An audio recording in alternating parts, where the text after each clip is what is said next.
দেখো আজকে রান্নার মেনুতে কি কি আছে তোমাদের সাথে একটু শেয়ার করছি। আজকে দুপুরে রান্না করবো শুক্তো, পেঁপে, আলু, কাঁচকলা সব কিছু সবজি দিয়ে। তো সেই সবজির আনাজটাই আমি কাটছি, পেঁপে কাটছি, কলাটা কাটা হয়ে গেছে। তো বন্ধুরা, কারা কারা শুক্তো খেতে ভালোবাসো একটু সবাই কমেন্ট করো।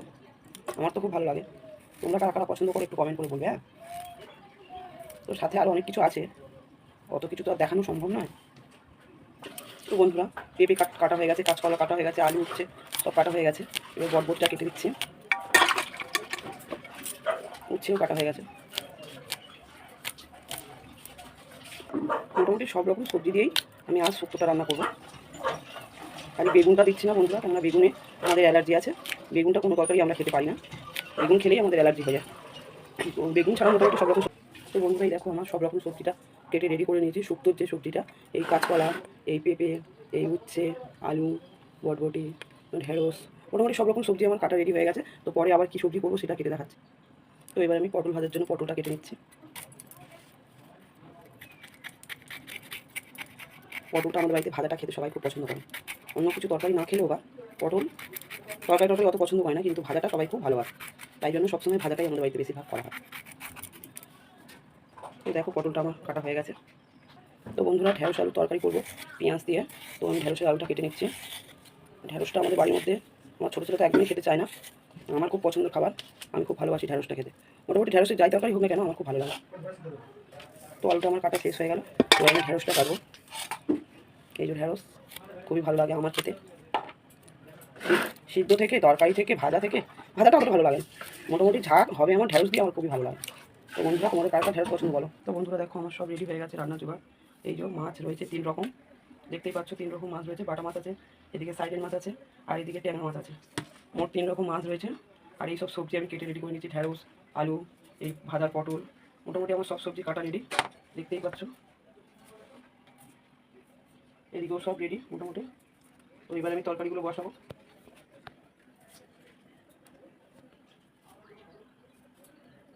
এদিকে সব রেডি হয়ে আছে। তো চলো এবার তরকারিগুলো বসানো যাক, সঙ্গে থাকো, দেখতে থাকো। ভিডিওটা অনেক বড় হয়ে যাচ্ছে, আর বড় করতে চাই না। এই অবধির জন্য আমি একটা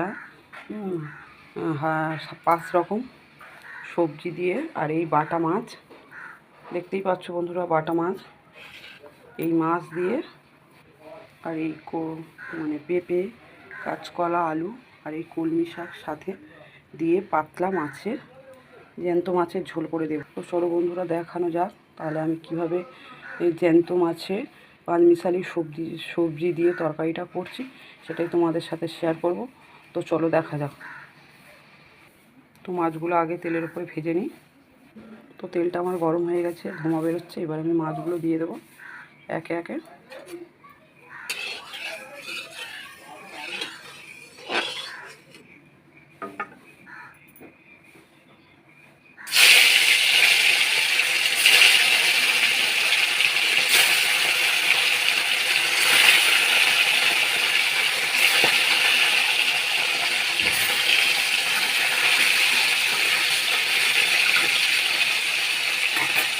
মাছগুলো ভালো করে ভেজে নিই, তারপর আবার।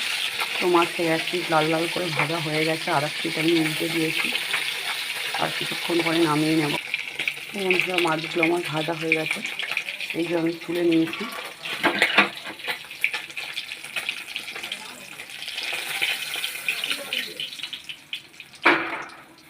এবার আমি তরকারিটা বসিয়ে দেবো।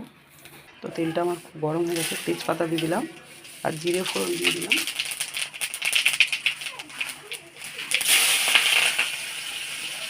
পেঁয়াজ দিয়ে দিলাম।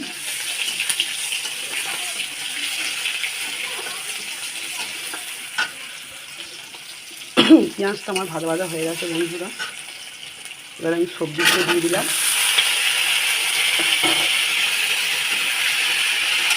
সবজিগুলো খুব সুন্দর করে কষতে হবে, না কষলে একটা কেমন বেরোবে। তো বন্ধুরা, এবার আমার ভাজা ভাজা হয়ে এসছে। এবার টমেটো কুচিগুলো আমি দিয়ে দিলাম।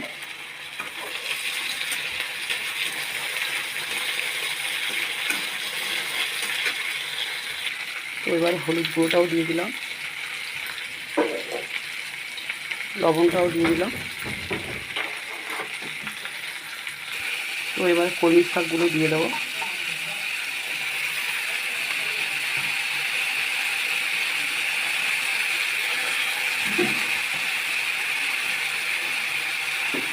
এগুলো কী শাক বন্ধুরা তোমরা বুঝতে পারছো? কলমি শাক।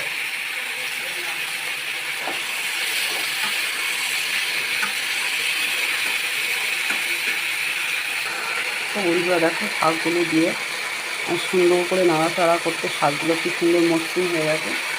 এবার আমি একে একে মশলাগুলো দিয়ে দিই। নুন হলুদ তো আগে থেকেই দিয়ে দিয়েছি। এবারে জিরে আদা বাটা দিয়ে দিলাম, লঙ্কার গুঁড়োটাও দিয়ে দিলাম।